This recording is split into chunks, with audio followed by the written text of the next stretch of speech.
સુરતના માંડવી તાલુકાના બલેઠી ગામના પ્રગતિશીલ ખેડૂત પ્રાકૃતિક ખેતી તરફ વળ્યા છે। ખેતીમાં બદલાવ લાવી બમણી આવક, જમીન ફળદ્રુપ અને પ્રકૃતિનું જતન કરવા તરફ ખેડૂતે પહેલ કરી છે।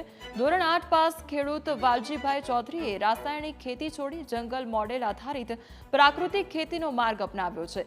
વાલજીભાઈએ 2 એકર જમીનમાં 20 થી વધુ પાકોનું ઉત્પાદન કરી વાર્ષિક 12 લાખની આવક પણ ઊભી કરી છે। જંગલ મોડેલ આધારિત મોડેલ ફોર્મ બનાવવા રાજ્ય સરકાર તરફથી 13,500ની સહાય પણ આપવામાં આવી છે।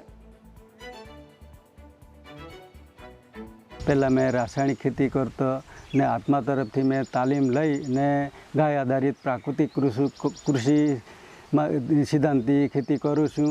એમાં ગાયના જે ગોબર અને ગૌમૂત્રથી જીવામૃત, ધન જીવામૃતનો બનાવી ઉપયોગ કરી ખેતરમાં વાપરું છું।